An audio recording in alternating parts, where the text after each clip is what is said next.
Hi, everyone, and welcome to episode 116 of the Tick Bootcamp podcast. The title of today's interview is The Wheatgrass Warrior, an interview with Ashley Iovinelli. My name is Richard Johannesson. And I'm Matt Sabatello. Matt, Ashley is another one of the really cool women from Chicago who's doing great work in the Lyme community. And Ashley's journey started when she was a television industry news anchor for NBC. She was also a sports broadcaster, and then ultimately she moved into the digital marketing and public relations arena. She was also an integrative nutrition coach at the time that she had gotten sick, and her illness unfortunately prevented her from continuing to work in the marketing and public relations arena. Rich, what I find most surprising about Ashley's journey is that as an integrative nutrition coach, she tried to treat first with natural solutions and found her symptoms kept getting worse and worse. She then pivoted to oral antibiotics, and her Lyme symptoms continued to worsen there as well. And it wasn't until IV antibiotics were introduced that she started to really heal from Lyme disease. Matt, I'm really excited to introduce the Wheatgrass Warrior, Ashley Iovinelli, to the Tick Bootcamp community. Hey, Ashley, and welcome to the program. Thanks for having me. We're really blessed to have you, and we really can't wait for you to share all of the Lyme hacks and tips that you're going to share with our listeners. So, Ashley, can you share with us and our listeners where you live? Yeah, so I live in a suburb of Chicago. It's called Naperville. I was born in this area, raised here. Our first house was in this area. We moved from a couple towns over, but I've stayed within the general vicinity. We're about like a half hour from the city. And when you say us, are you talking about you and your family? Yes, I'm married, so my husband, and we have a 5-year-old son. So are you currently working? I am. And what type of work do you do now? So I have my own business. It's called Wheatgrass Warrior, and I'm a certified integrative nutrition health coach. I work with clients to help them on their health and wellness journey. And I also partner with large food companies to help develop healthy recipes using their products and provide awareness on those products. And it's a lot of things that my family and I use. So I only work with companies that I can truly appreciate and say that I actually use the products that they make. And that is really cool, and I can't wait to talk more about that with you. But I want to walk all the way back now to your childhood and where you grew up and what your childhood was like. So talk to us about where you grew up and what your childhood was like. Yeah, so like I said, I grew up in the Chicago suburbs. I am the oldest of 4 girls. So as you can imagine, we always had a busy house. Now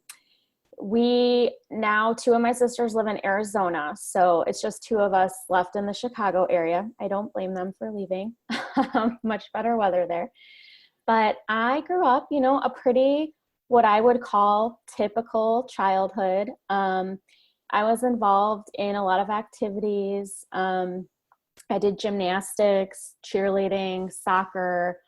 I was a varsity soccer captain in high school. So lived a pretty active and physical, childhood and throughout my youth. We did a lot of family vacations. Always, the best way to describe it is like always on the go. We were always just doing something fun. Like I said, whether it was going on vacations or going to sporting events. That's a huge thing for our family is we're huge Chicago sports fans. So a lot of my childhood and growing up revolved around sports. And that was just something that we could come together on and really find joy through. And that continues to this day with my son too. And, taking him to games and, it's just a way that our family is able to really relate to each other. And like I said, just kind of experience that joy. So what were your dreams and goals when you were a child? What were you seeking to pursue when you grew up? So they changed a lot, I will say, as time went on. I initially, when I went through college, I wanted to be on TV and be a journalist. So that was my original goal. to be like a TV reporter. And in college, I worked at the show Extra in Los Angeles for a summer as an intern. Went to a bunch of red carpet events and stuff, and, you know, got some experience in that. And then I worked with a couple news stations throughout my college as well in the Ohio area, because our school was near Toledo. So that was kind of my first ambition. Was I knew that I wanted to do something with television and to kind of be a storyteller, whether it was through a reporter or producing something in that area. So that was the, you know, first kind of big dream that I had.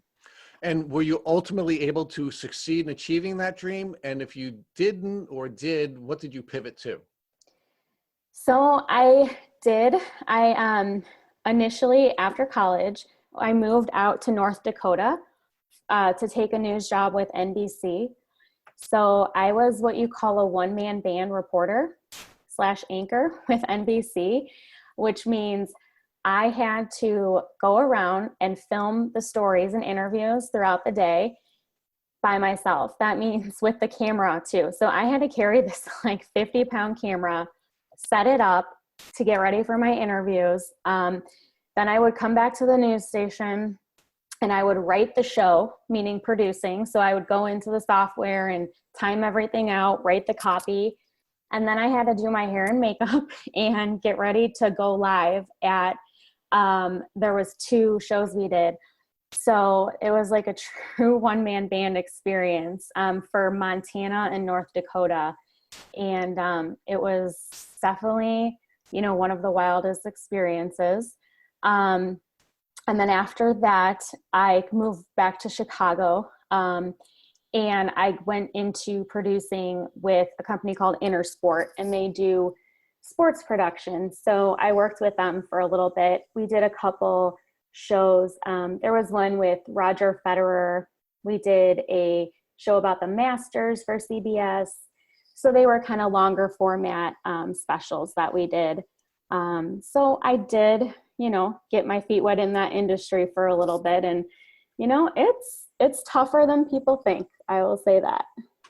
So actually, when did you first begin to show the symptoms of what you now know to be a tick disease?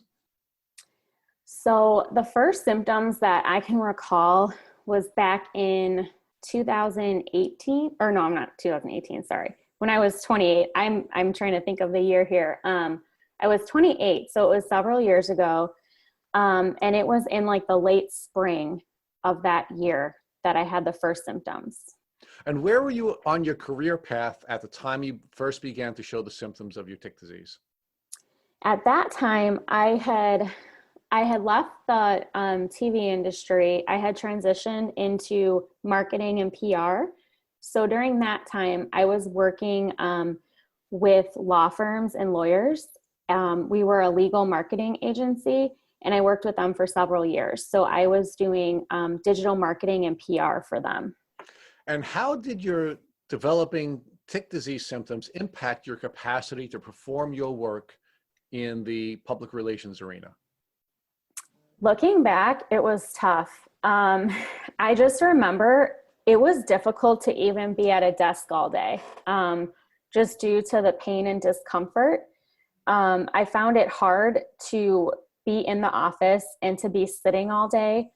And then from a cognitive standpoint, I felt very overwhelmed easily because I had a lot of work on my plate. And it just felt like as time went on, it was harder and harder to do the same job that I had always done. Because I'm a very type A person, and, you know, you give me something to do and I'm going to run with it way farther than I probably should. So I wasn't able to, you know, stand up to my usual self in terms of like, I'm going to produce, you know, the best of the best. It was kind of a just getting by at that point.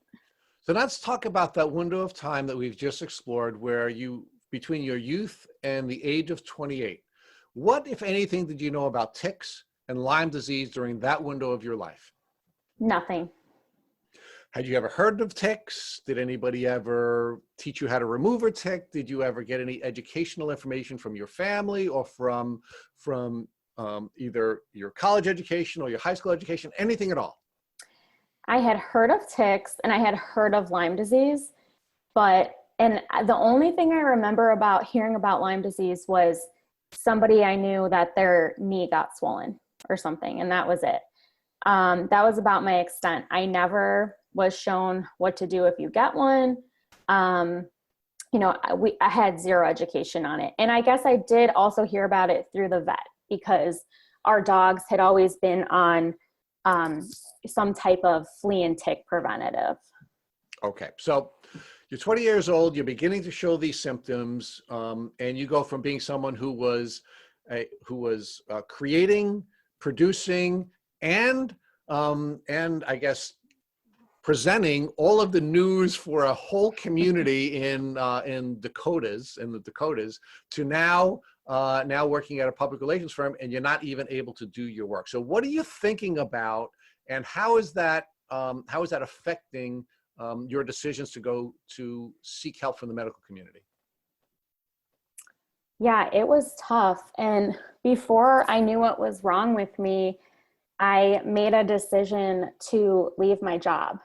And I had no other job to go to, but we just felt like I was not well enough to continue at the pace that I was at. So it was a really tough decision. Being that my income helped contribute to the family, having a son, it was definitely a very, mixed emotions. And it was something that was really tough to walk away from initially. Now, what impact did this have on your family? Let's talk about your family first. What impact did your illness have on your child, and what impact did your illness have on your husband? Yeah, I think this is one thing that's not talked about enough, how much Lyme disease impacts the people around you who aren't necessarily sick, but who have to go through the journey with you. I would say that our family went through this thing together. So when I was having a bad day, everybody was having a bad day. Because it's not easy to see a loved one suffer. It's not easy to see someone you care about, crying in pain or unable to do simple things. So I would say that all three of us were impacted by this thing almost equally in some ways. I mean, obviously different journeys as I'm the patient, but I would say that it just had a tremendous impact on everybody. No, I want to focus on the time that you spent between getting sick, losing your job, but before you received your diagnosis. Was there ever a time that you started to sense that either your son or your husband were sick of you being sick and maybe weren't sure that you were sick as you were presenting? So there was about a year and a half from the time that I first had a symptom to when I got diagnosed and started treatment. And I will say that for my immediate family, they were pretty supportive. My husband was there every step of the way. When one doctor would tell us, they don't know what's wrong, or that we need to see someone else, or they would say, we have to wait it out and see what happens, and then maybe we'll know what the diagnosis is. He agreed to not give up and, kept on the journey with me and would drive me to all the different appointments, because at this point, driving was really difficult. So he missed a lot of work and, other things in his life to step into this caregiver role. Now, what kinds of things do you think you weren't able to honor by way of commitments to your husband? Were there some promises that you made to your husband, either verbally or implicitly, about the way each of you would care for one another that you weren't able to honor when you were going through this diagnostic journey? I would say more so just about not necessarily like big commitments, but in the day-to-day, like being a mom and a wife, simple things that even as a human, you should be able to do. household tasks and things like that, that shouldn't be an issue for anybody, became difficult. So I think more so in like the routine of a family life, that I wasn't able to live up to that expectation, especially having a young son and not being able to maybe do everything that a mom should be able to do, and losing some independence. So not being able to go as many places on my own and things like that.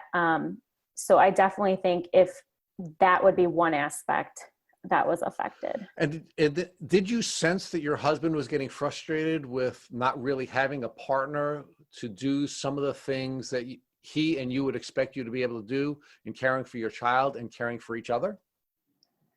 At times, yeah. I'll say that, we had our fair share of arguments and, little disagreements. That was really just mounting frustration and stress, just pure stress that we were all feeling, just because of one person having to take on, an entirely other role, right? Like he's working full time, but then he's got to step up and do more around the house. And he was always great at helping with stuff, but, having to step up and almost at some days, be two parents, because depending how I was doing, what phase of the treatment or how I was feeling, there's just some days where you're just not able to do much. Now, you spoke a little bit earlier about the financial stresses that were put upon your family because you went from being a two income earning family to a one income earning family. Can you talk to us about some of the additional financial stresses that were placed on the family with you needing additional care that may or may not have been covered by insurance? Yeah, so the financial stress of this disease was devastating. I think we're still recovering from the financial stress that we went through.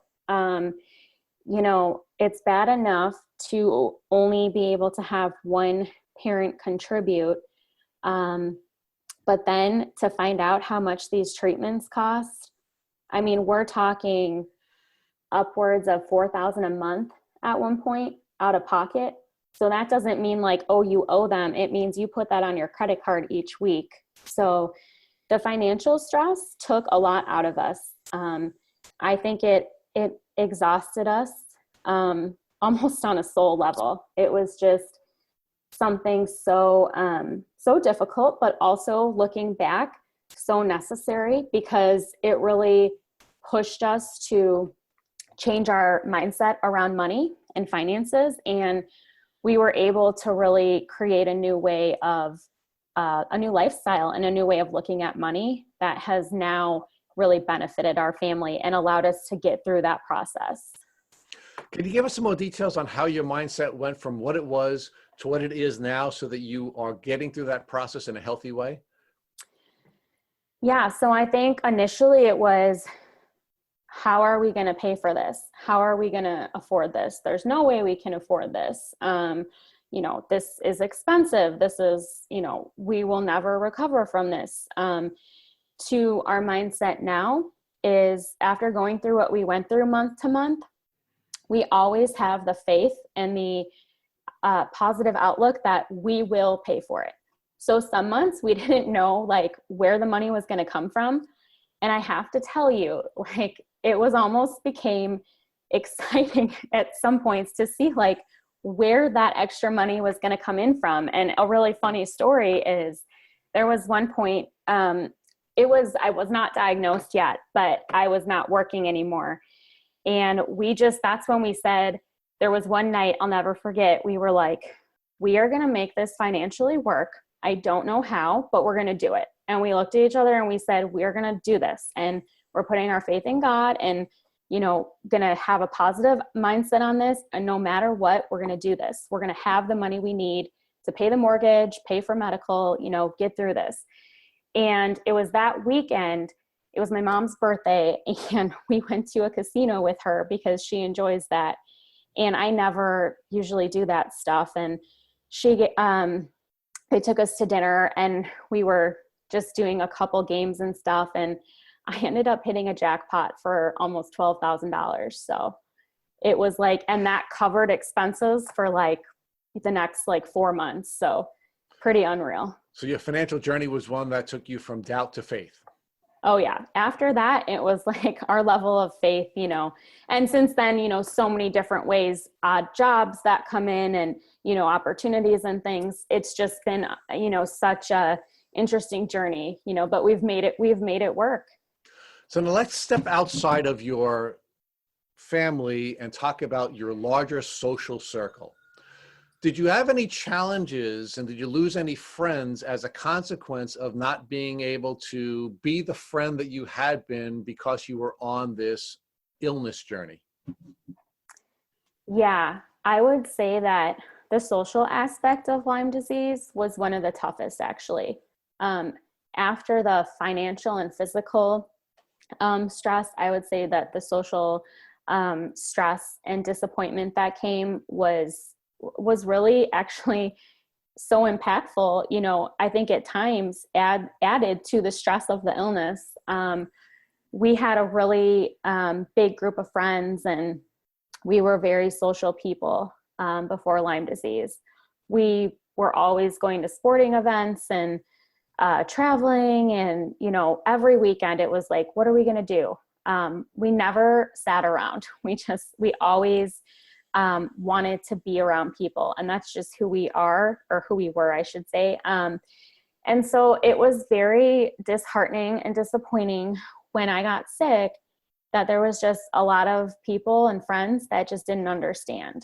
And I'm not saying that it was intentional, but there's a lot of people that don't know about this disease, and a lot of people are unwilling to learn about it. So we really did, we did lose some friends, and that was a grieving process for our whole family. And it wasn't something that we got over overnight. I can remember, spending, like I said, I'm supposed to be focusing on healing, but there's so many times where I'm sitting there and I'm grieving, these friends that we lost, because it was just, it was such a big impact on us. To not have these people step up and support us when we needed them the most. So let's now talk about your journey with the medical community. When did you first start seeing doctors for your symptoms, and how did your medical journey develop? So the first time I went to a doctor was after looking back, the initial first symptom was unexplainable pain. I was somebody who worked out and exercised like 5-6 days a week. So I got sidelined. It started in my back, and it felt like I almost injured myself or pulled a muscle, but it wasn't getting better. This went on, and it was, hindering me from being able to go to the gym and do the things that I enjoyed. So I went into an orthopedic doctor, and they did some x-rays and stuff, and they were like, well, it looks like you have some muscle spasms, but, nothing major that we can see. So they kind of sent me on my way after that. It was kind of like here's some ibuprofen gel, put it on, and like, hopefully this will get better, in a few weeks.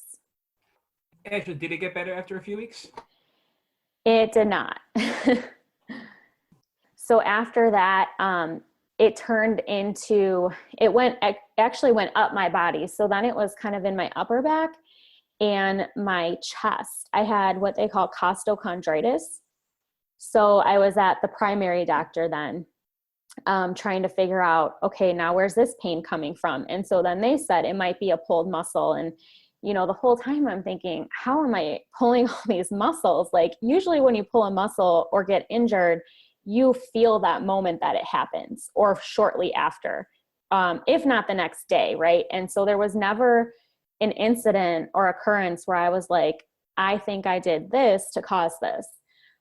So they were thinking, oh, well, maybe it's, fibromyalgia or allergies, something could just be causing this inflammation in your chest if it's not a pulled muscle. So that was the next, doctors that we saw. So based on that, did you follow up with another specialist, like an allergist or any other type of doctor?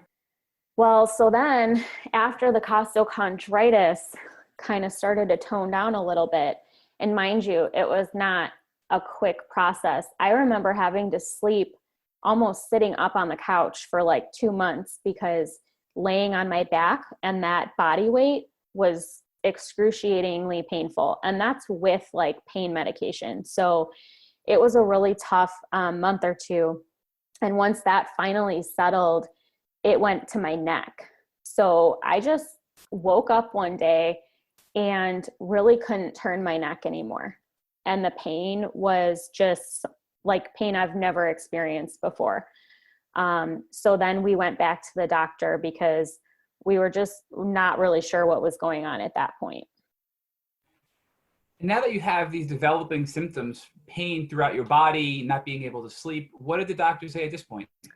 So they sent me to a rheumatologist because they said, now you're having these, different inflammatory responses the last several months. So we think you need to talk to someone who knows a little bit more about possible autoimmune diseases.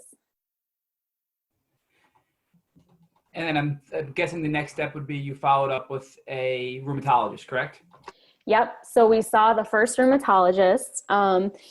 And I remember it was actually on my birthday. So that was a real joy because I remember going in for the test results on my birthday because it was around Christmas. So they didn't have many appointments available. And they told me, we don't know what's wrong with you, but you have a positive ANA. So that was kind of the first hint that there was something, medically internally going on, because they said you have a positive ANA, but we have no idea what's wrong with you. We think you should go to Mayo Clinic. And that's what the first rheumatologist said.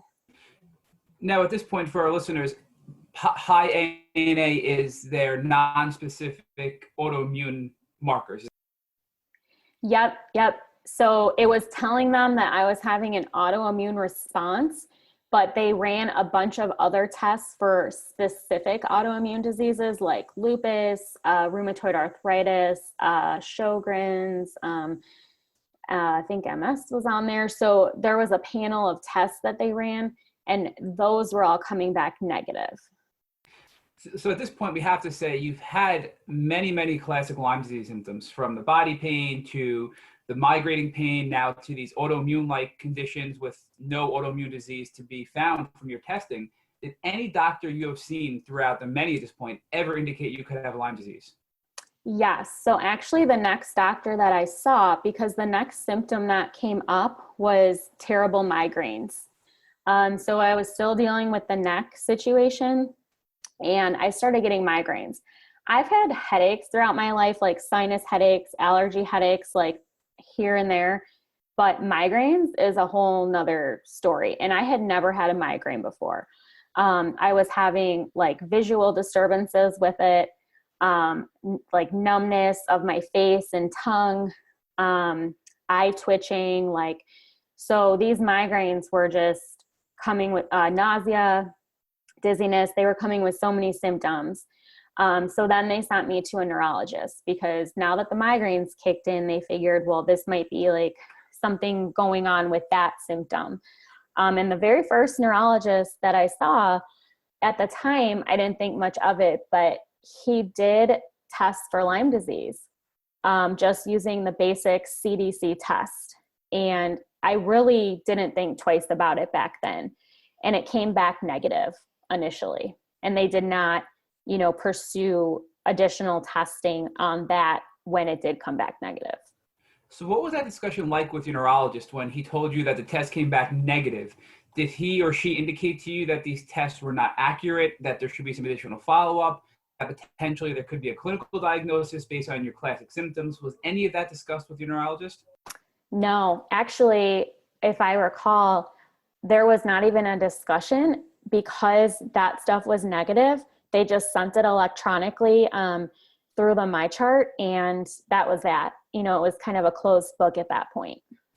So one of the common things I think many Lymies find is they get kicked from specialist to specialist to specialist. And you're no exception to that, where you went from a rheumatologist to a physiatrist to a rheumatologist to a neurologist, and it sounds like even eventually a cardiologist. So do you think that you fit into that classic pattern of just being bounced around from specialist to specialist to specialist? Yeah, absolutely. What we learned was anytime there was a new symptom, they wouldn't just address the symptom. I was sent to a new specialist correlating with that symptom. So it was like, your migraines, well, you got to see a neurologist. Then when my neck got worse, it was like, now you got to go to a spine doctor. It was just kind of like each symptom was a different specialist versus like somebody saying, hey, let's take a look at the whole body. Could there be one disease that is causing all these symptoms that this healthy woman, now has? So let's talk about, did any of these doctors prescribe you medication to just treat the symptoms and not really focus too much on the root cause, or are they just bouncing you around and not giving you any sort of relief at all? So I did see a couple different, like I said, I saw the orthopedic, I saw a spine specialist, my first pain management doctor, which actually that was an interesting experience because they were convinced that my neck could be fixed with injections.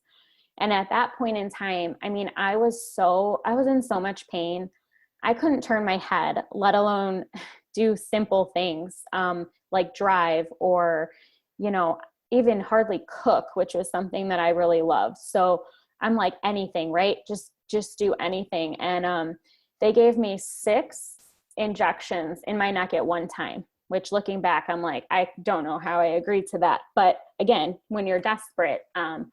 So I remember getting those injections, which didn't even hardly hurt because I was in so much pain. And they were steroid injections. So as you can imagine, when you learn about Lyme disease, steroids can hinder healing or make things worse for a lot of people. So we didn't know at the time, but we can now go back and pinpoint that when I got those injections, that's when my neck pain got even worse. And when other symptoms started to go downhill, that was really like a downhill turning point for me. And at this point, it's totally understandable. I mean, you're probably experiencing the worst pain you've ever felt in your life. That's really hard to even explain to people who haven't been through it, I'm sure. And they're recommending things that can help you feel better. So you're willing to do whatever it takes. And little do you know that this treatment is actually making you even worse, it sounds like, with the steroids. Yeah, we can definitely go back and pinpoint. While I was in a pretty decent amount of pain, I was still pretty functionable. After the injections, it was like everything became harder. And that's when I lost more of my independence.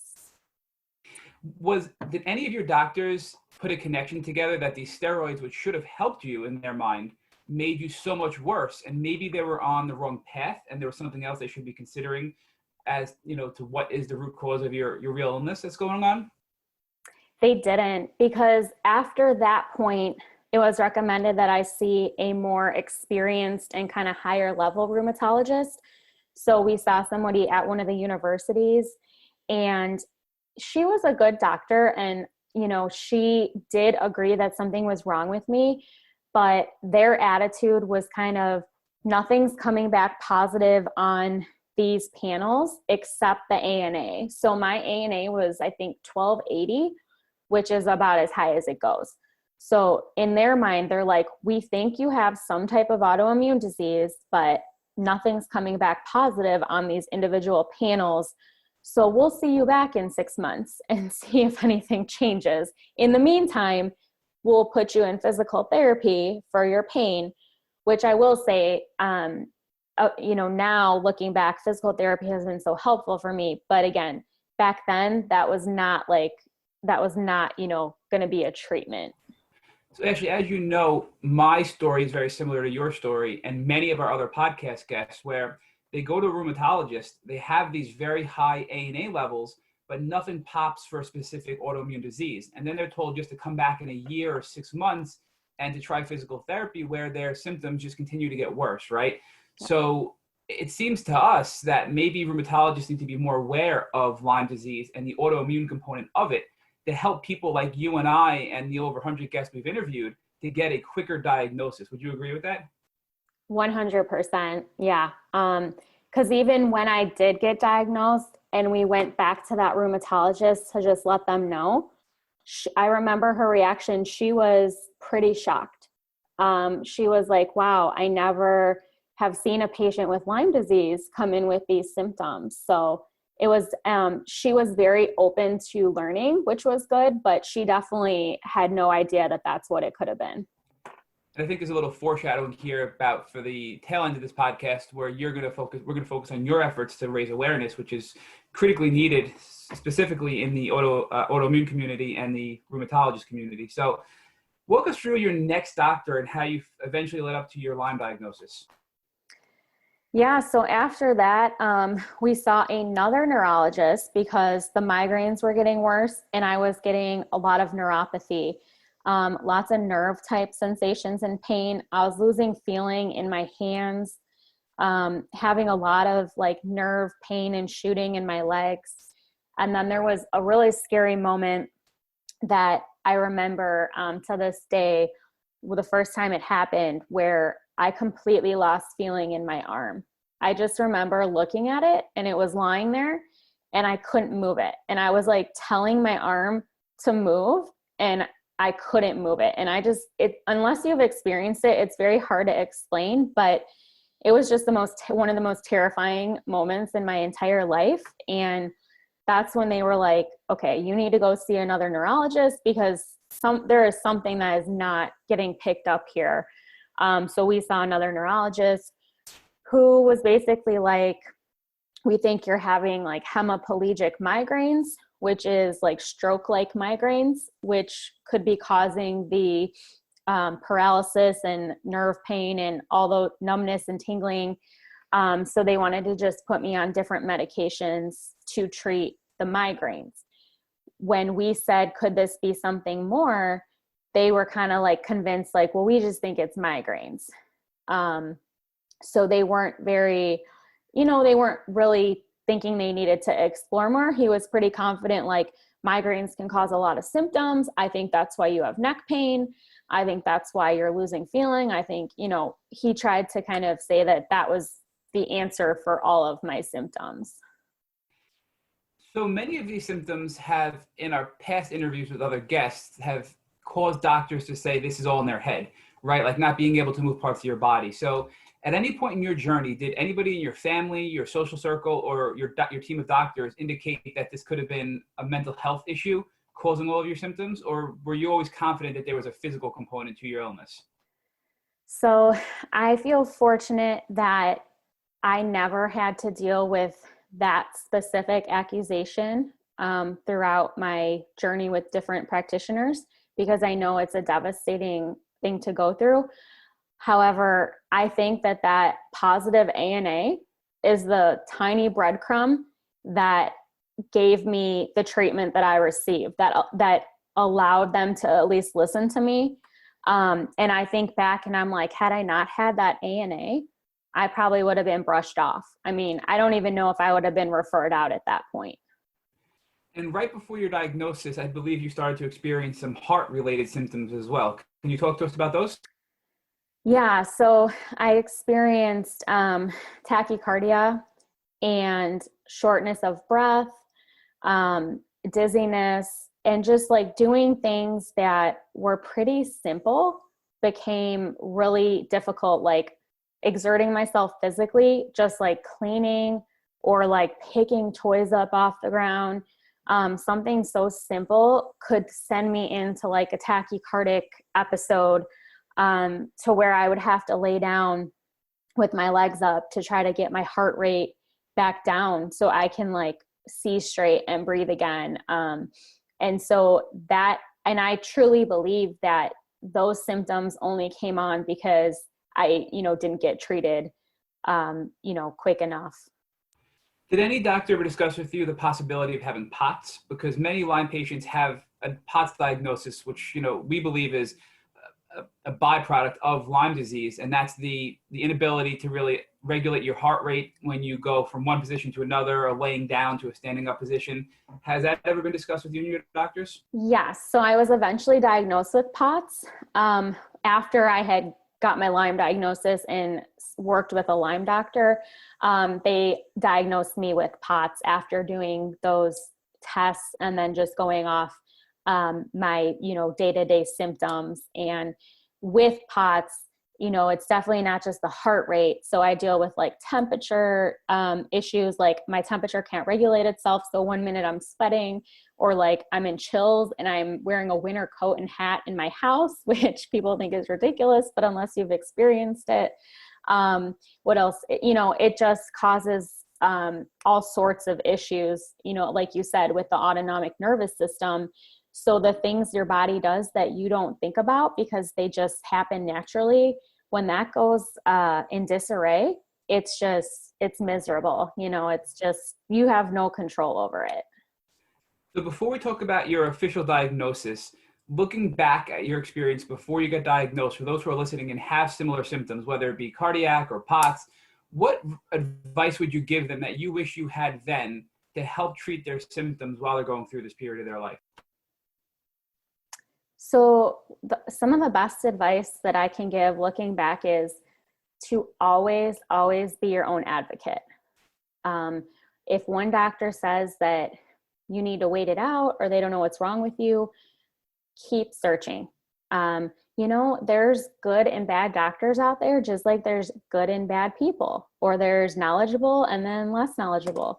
So one thing I would say is like, do not settle. If they don't know what's wrong with you, and if they're unsure, because over the course of a year and a half, I received possible diagnoses of rheumatoid arthritis, lupus, MS, what else? Fibromyalgia, migraines. So if you don't feel like you got the answer that feels right to you, then keep pushing.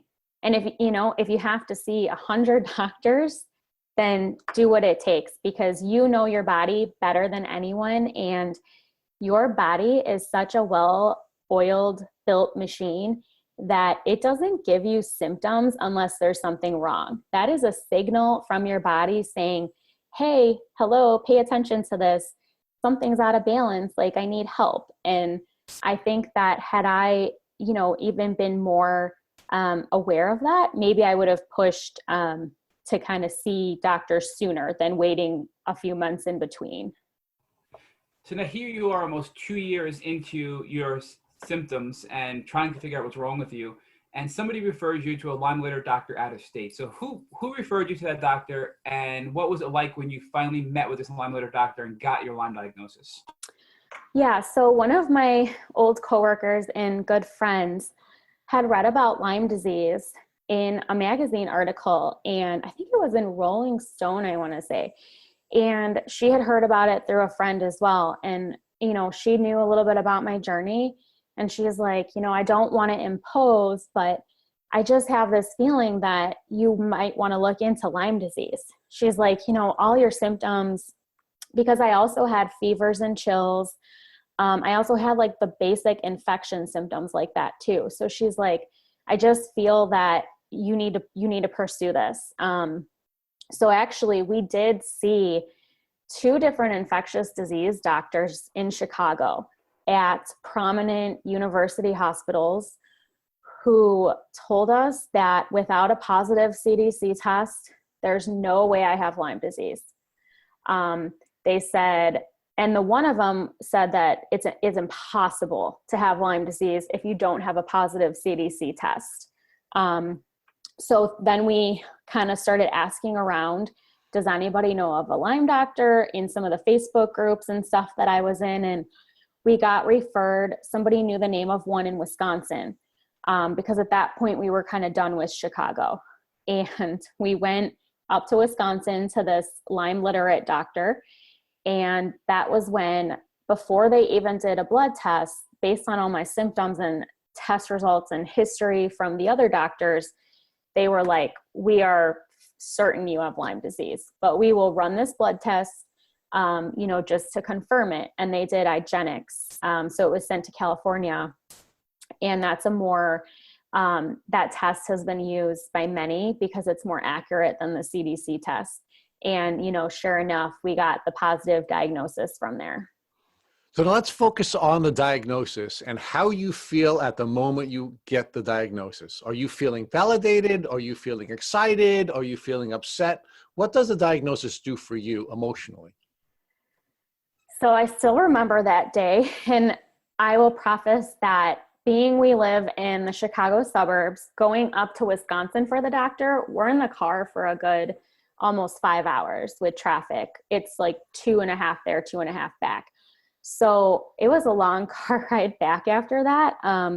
But I remember it was mixed emotions, but I did feel a huge sense of relief and felt like somebody finally listened to us, and that, I knew something was wrong, and we finally figured it out. And I at that moment, I felt like my life was going to be downhill from there, because I didn't know all of the controversy and complications about Lyme disease that I know today. So at that moment, I think we felt like we were going to get our life back. Okay. So now, did you use this diagnosis as a vehicle for you to begin to explain to friends, for example, what was wrong with you and why you couldn't be the friend that you had been, in hopes of trying to reunite with the folks who you had lost contact with? Yeah, we, started telling people that we got a diagnosis. And to be honest, there wasn't a whole lot of feedback. I remember there was even there was a friend that I was close with that when I had told her, we were texting and stuff, it was like crickets. I just think that people thought like, oh, okay, like no big deal. Like she'll be fine. They'll give her medicine. And, we didn't receive like a whole lot of feedback about it.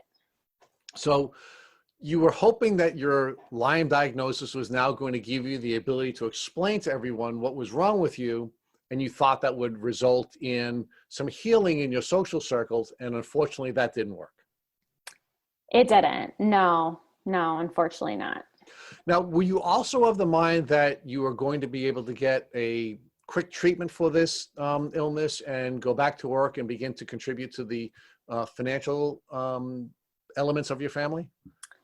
Well, our doctor is very knowledgeable. So she did prepare us and kind of give us the spiel that, you're going to get worse before you get better, most likely. So we did know at that point that there was going to be a little bit of a bumpy road, but being the optimistic, positive minded people we are, we felt like, okay, well, there'll be like a little bit of a challenge, but we'll be able to bounce back from this. And actually during, towards, when was it? It was before my diagnosis. I actually ended up going back to school to get certified in integrative nutrition, because I was starting to feel kind of fed up with the situation of doctors not being able to help me. And this was like, I just felt like it was calling me. And I was like, I am going to learn to help myself and then help other people. So that's what really pushed me away from my other career. So I wasn't necessarily anticipating going back to my old job. I was looking towards continuing my education and jumping into this new endeavor.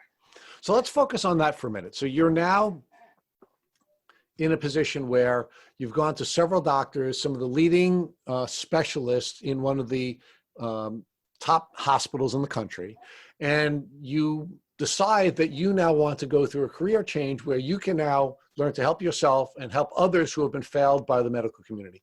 Talk to us about that portion of your journey and why you decided to go the route you went.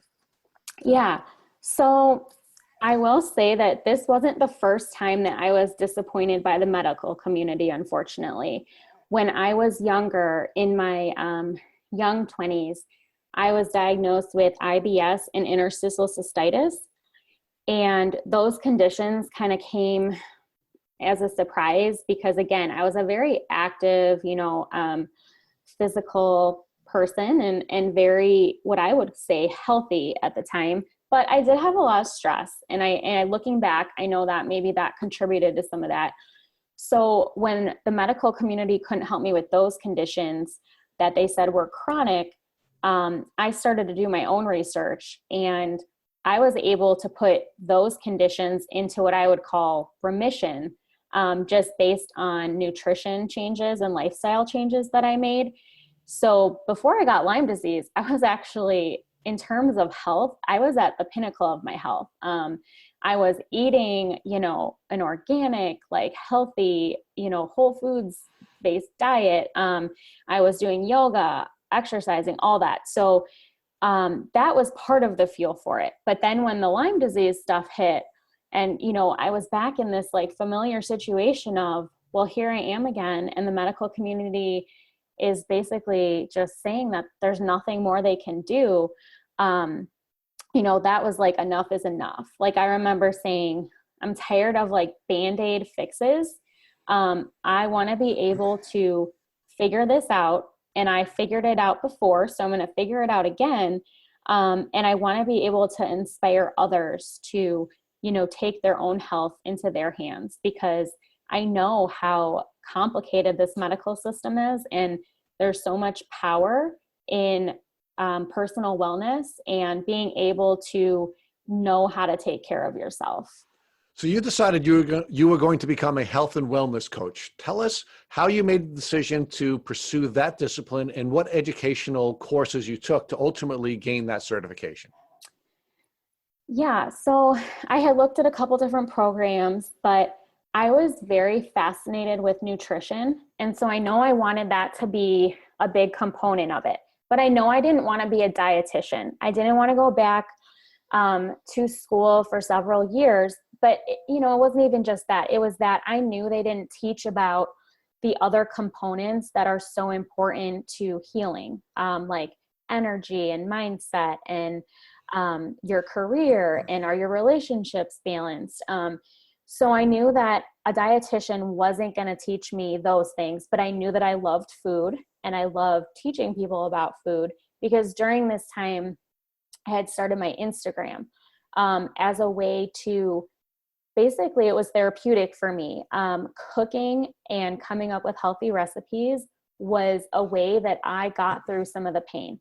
On Saturdays and Sundays, I would spend like all day cooking because during those hours, it was a distraction from what I was physically enduring, because it brought me joy and it took me out of my body for a little bit.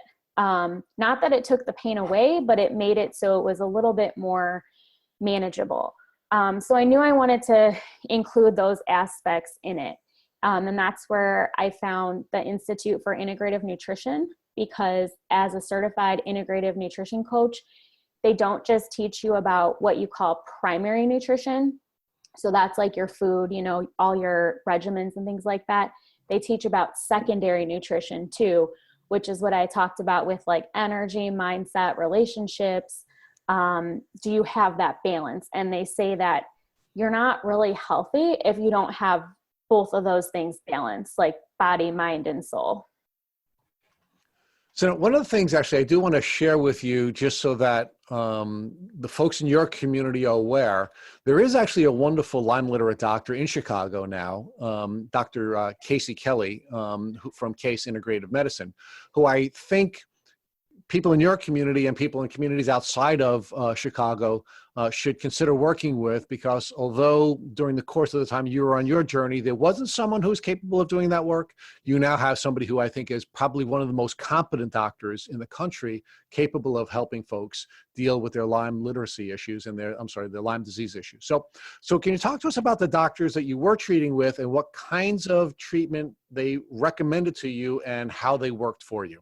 Yeah, and I just want to pipe in and share too that Dr. Kelly is amazing. And since learning about her being here, I actually go to her office and I see a neurologist that works with her as well. So we have become pretty close with Dr. Kelly now. And that is actually where I send when people ask for referrals in Chicago and Illinois now.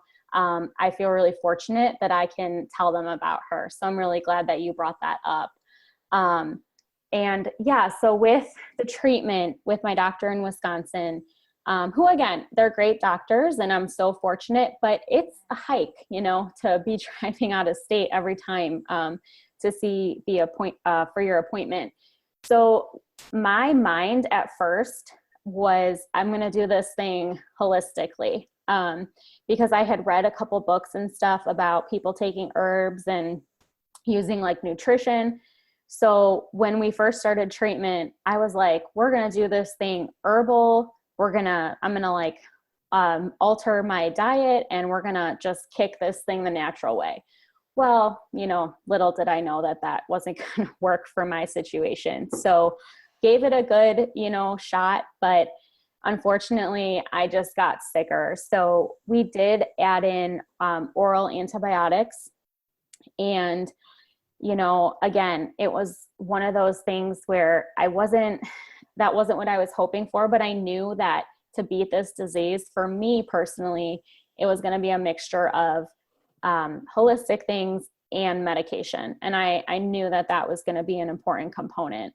So I was on the oral antibiotics for quite a while, for several months. And we saw some improvements, but again, I just felt like things were getting worse, and especially neurologically.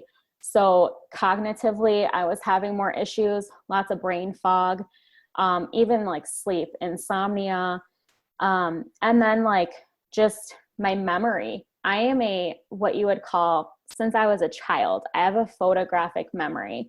People would always tell me that. And I picture things and I can remember something that I learned when I was 5, right?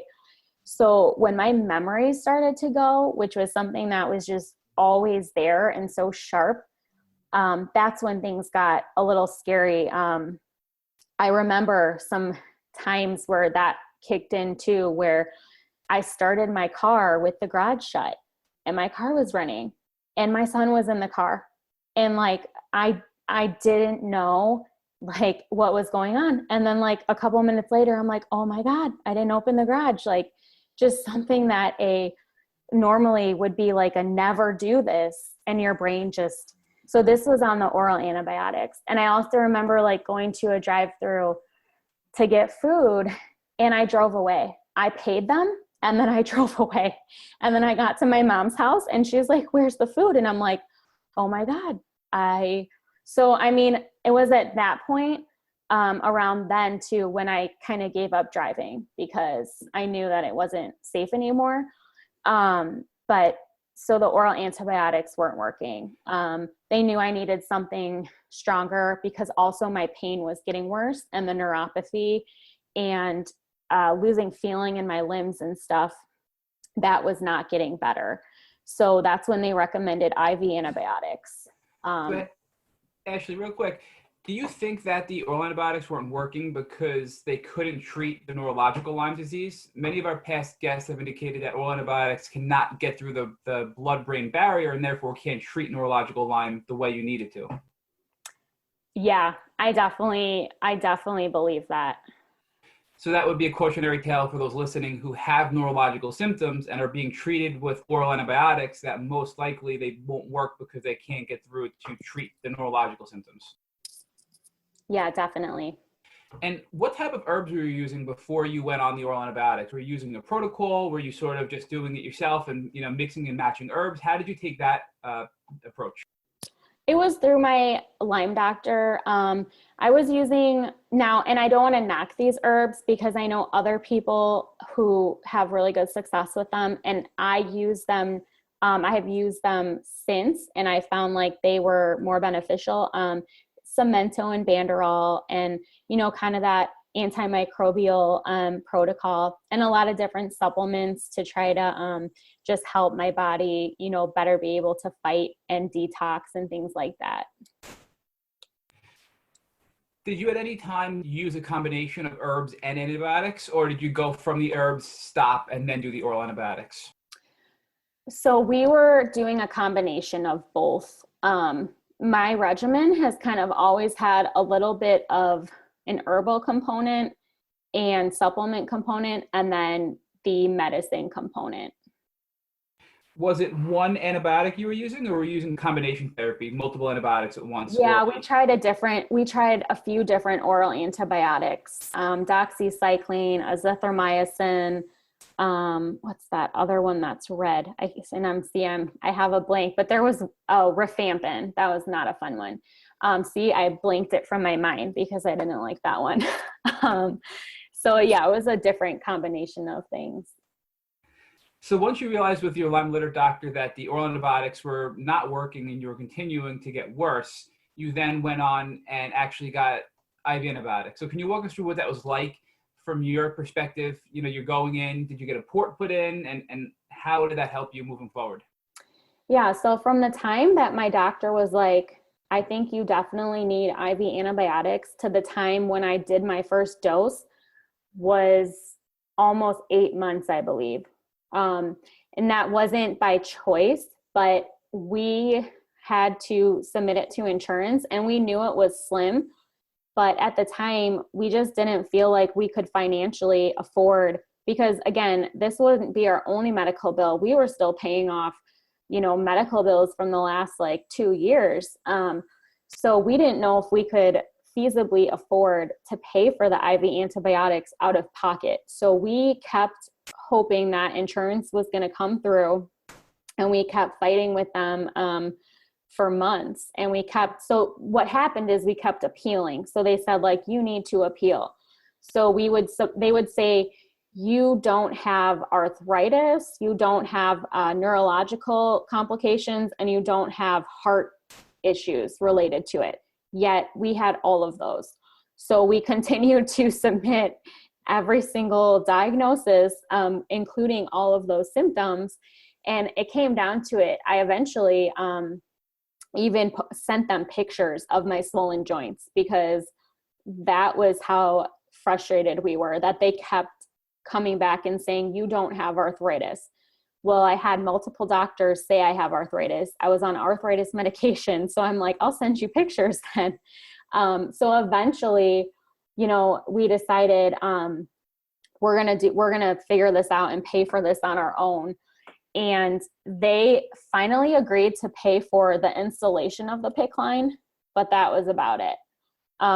And so we're like, we're going to figure out how to do this. And so then towards the end of that year, it was like, I think it was right after Thanksgiving, got the PICC line put in, and then we were kind of on our own for paying for the IVs and all that. So I had the central line in my arm.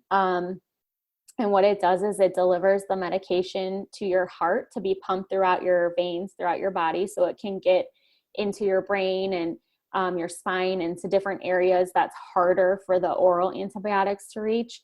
And I had that PICC line for just around a year. And how much was it costing you out of pocket to pay for these antibiotics because it wasn't covered by insurance?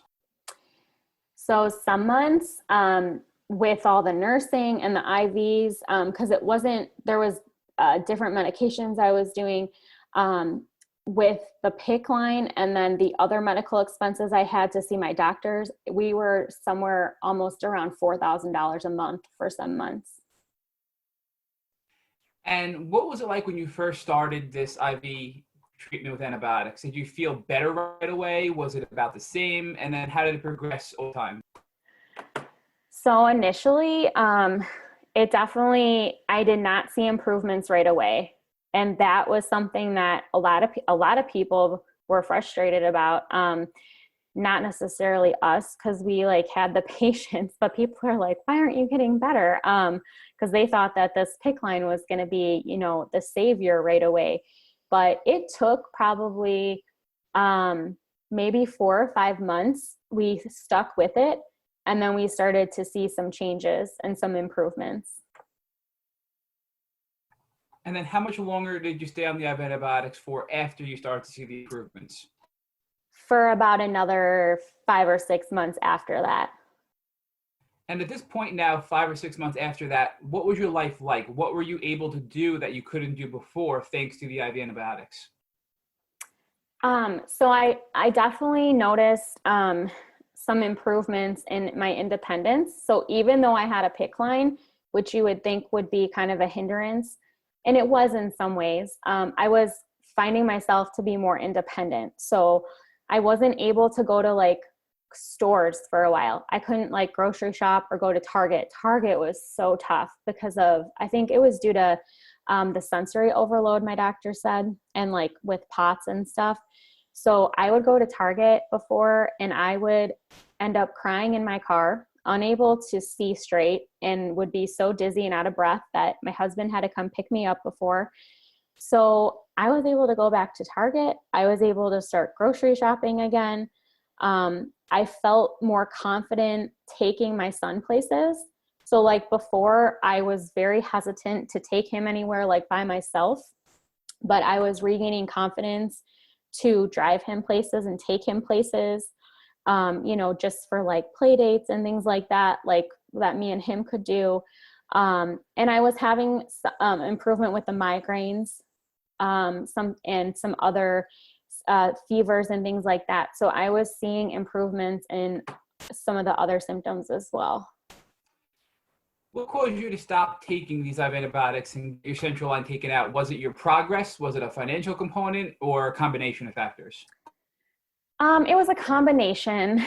And I'm going to be honest, because there was such good improvements, it was very unnerving to get the PICC line out. It's not something that you want to keep in, but it had become a lifeline for me. I was very scared as to what was going to happen when this thing came out because of the independence and the improvements I had gained. So they had said from the get-go, we're not going to do this more than 12 months. So at that point, based on, where I was and the timeline, that's kind of when it was time for that to come out. So talk to us what that was like when you took this central line out and now you're living life without this. Were you going back to oral antibiotics? Were you doing anything else, or you just stopped treatment altogether? So it was like I said, it was a lot of mixed emotions when I got my PICC line out. I remember leading up to it, that whole week, I was like so on edge because again, I had seen like how I was able to do more. And I even was able to go to the Global Lyme Alliance Gala in New York and fly out there with my PICC line. And like a year before that, I wouldn't have been doing anything like that because of the overwhelm and the physical symptoms. So it had given me, a lot of improvement. And so they wanted to see where my body was at. So we didn't start into any treatment right away. So they wanted to kind of see what my body's going to do on its own. And you also mentioned in your pre-interview questionnaire that you tried something called IV light therapy. At what point did you get this and what was that like? And can you explain for our listeners what it is? Yeah, so that's something that I didn't do for long because looking back, we did it at a time that probably wasn't the best time because I was also on IV antibiotics. It's something that I may look into the future because I just think there's so many benefits. But basically, it's an IV that goes in your arm with saline, and these UV lights help to they kill bacteria in the blood. They help to promote oxygen for circulation. So I gotta be careful because I don't want to say it's just like ozone because it's not, but I feel like it's kind of in that category of treatments in terms of what it does to your blood and kind of helps to really regenerate and kill off some of the pathogens. It was too strong for me. So we ended up not, sticking with it for as long as it would have taken because we found out it was just too much die-off between that and the IV antibiotics because it hit me hard, which also kind of speaks to its benefits because if it caused me to herx like that, then it obviously was doing something. So now we're going to go back to when you stopped the antibiotics. Your Lyme litter doctor wanted to see where your body was at on its own. And where was it at?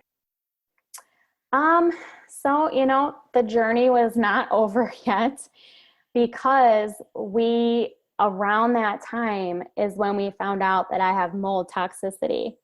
So that was kind of like peeling the onion. We were like, why are some of these symptoms still here? And then that's when we ran tests and stuff, and we found out that I had mold in my body. So many of our followers on social media and our previous podcast guests have always asked, what kind of tests are out there? Which ones are reputable to get tested for mold in your body and also test your home? So what advice would you give them to test for mold toxicity in their body and also have some sort of mold test be done in their home? Yeah, so what I did was a urinalysis from Great Plains Labs. And I think you need a practitioner to fill out the forms, but it's a really easy test that you just do at home and then you send it in, and it's a pretty quick response time. So they test for your mold levels and they tell you what different types of mold that you have in your body as well. With regards to the home testing, that's something I'm still learning more about, but we recently moved. So we did have actually 2 different companies come out to test this house before we purchased it. And there's an ERMI test that I know a lot of people use, but we had an environmental specialist come out and they used a couple different tests. So I can't remember the name of them, but they were like, these guys were like the real deal.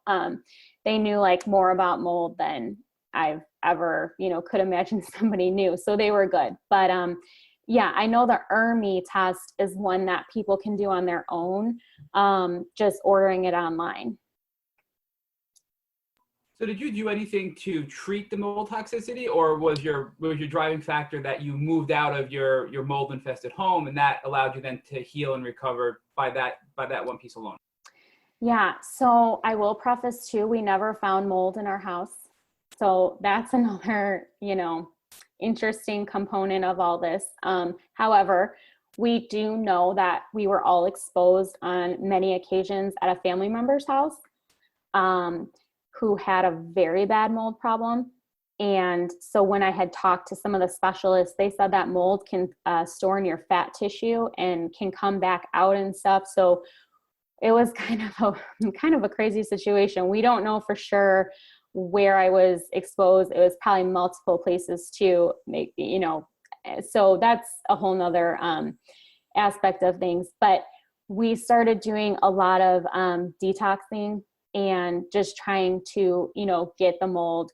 And that was not just for me, but because we don't know where the molds could be, we just started detoxing everybody just in case.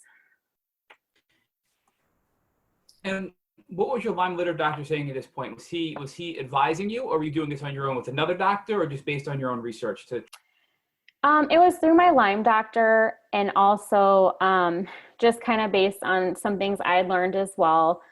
Things like binders. So taking a binder is really important if you're exposed to mold ever, because that can help to pull it out of your body. And just kind of learning about mold in foods, because I have ochratoxin, which can be found in food as well. So again, it's like so hard to say where all the places that this exposure can come from.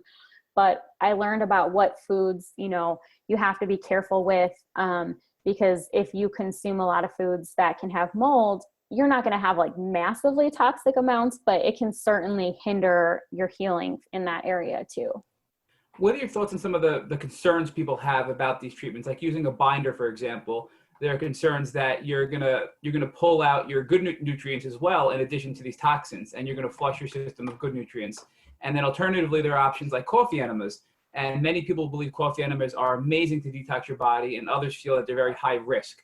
So how did you weigh the risk versus reward component of all of your options to treat this mold toxicity? So you're about the 5th person who's told me about coffee enemas in the last 2 weeks. So I almost feel like it's a sign from the universe for me. And I will say I'm not against them. I just haven't felt like it's for me yet. But, with the binders, and maybe it's just because of my education and background in nutrition, but I knew that if you take these things correctly, that I'm not going to be, I eat well. I make sure I get a lot of nutrients. I supplement where I'm low on things. So I never felt like these binders were going to harm the good nutrients. And it's important when you take them too. So, and that becomes a challenge sometimes because I take mine like at night, after I had already taken like my medications and other supplements and stuff, because if you take a binder at the same time you take another herb or medication, there is the chance that it might not work as effectively. So just kind of finding that right timing is important too. Now, once you moved out of your home and you started to address the mold, it seems like that was a tail end of your healing journey and getting us closer today. So were there any other hurdles you experienced, or does that lead us up to today in the timeline of your Yeah, so I always look at this whole journey as like a peeling of the onion, because I feel like just when we would find one issue or find like a solution to one issue, there would be the next one kind of waiting. And to this day, I still feel like that's what this journey is like.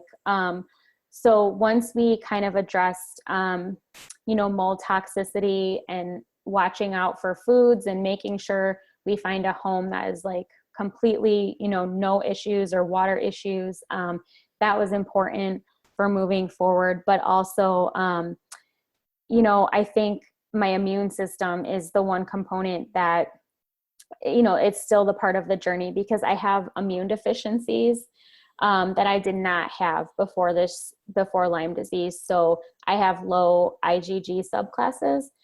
So that's something that we have to keep an eye on, and we have to, continue to work on, because having a strong immune system is so important to keep these pathogens at bay.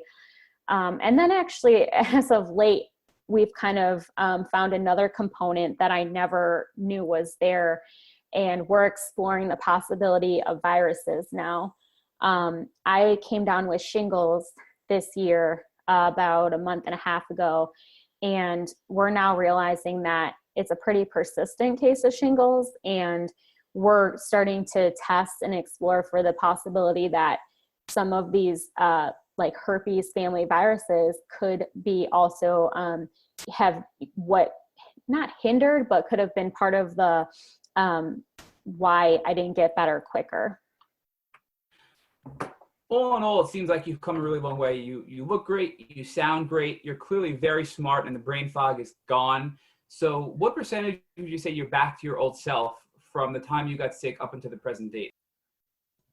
I would say I'm somewhere between like 65 and 70% now. So now, Ashley, let's talk about the second journey that you were on while you were going through your healing journey. Before your diagnosis, you started to go through a new educational process. And I'd like you to share with our listeners how the educational process helped you with your healing, and how your healing helped you to understand more about the educational process. Sure. So I believe that going to integrative nutrition and getting that certification was just such a big part of my healing, because it's a part of healing that my eyes were not open to before this journey. I had kind of the food thing down pat, and the exercise and the yoga. I was just kind of getting more involved with yoga when this started. But that mindset and energy component, that's something I just wasn't aware of. And when I became aware of that through my education, and then I always feel like I go down the rabbit hole. So when I figure one thing out, then I kind of learn about a book or a professional or somebody that I can learn more from. So I got really in depth with that like mindset component of healing. And I really believe that that was like the key that I was missing as well. Like, had I known that sooner, would I have gotten better sooner? I don't know. I can't go back, but once that whole door opened for me, I realized that I have so much more power than I knew, and that like my mindset and energy was so crucial to healing, because the medicine is great and it's helpful and the herbs are great. But if I didn't figure out all the other junk in my life that was causing stress, or, what do they say? They call it dis-ease, right? Like, or unease.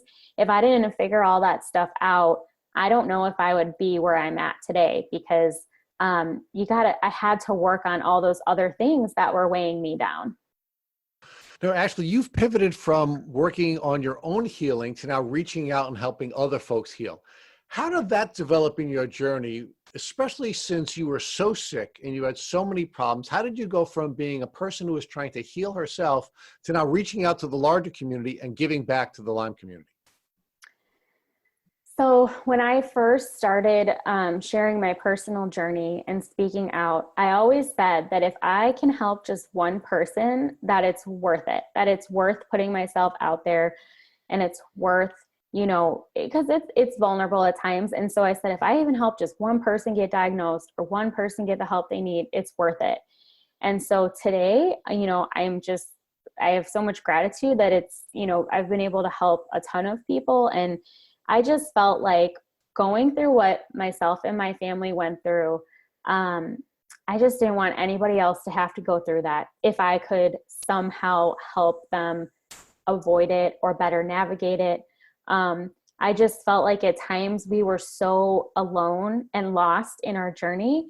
And I wanted to bring, awareness, and I wanted to be someone that people could reach out to for advice, for help, for just support.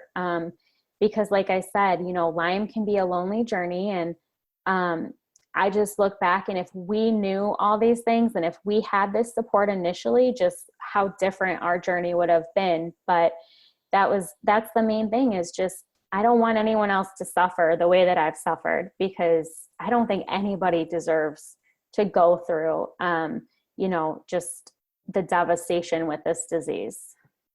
So Ashley, now that we're on the part of your transformation where you've now healed enough to now reach out and help other people, and you have a beautiful Instagram, and your social media is just really, really well done, and really beautifully and tastefully done. I want you to talk with us about one more thing so that we can sort of get a sense of how we could help folks not even begin the journey, because we know that Lyme disease would not occur if people didn't have contact with ticks.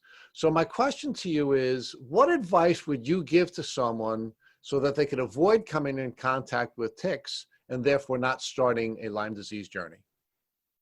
Yeah, that's a great question. And thank you for the kind feedback.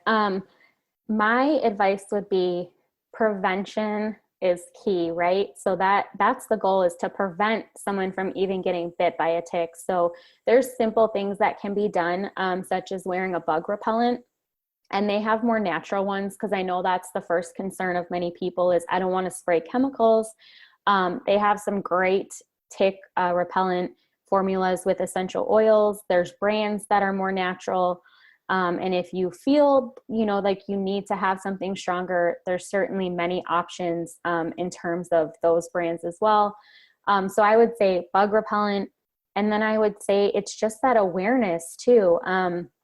When you're outdoors for a while, just doing a tick check on yourself, your kids, your dog even.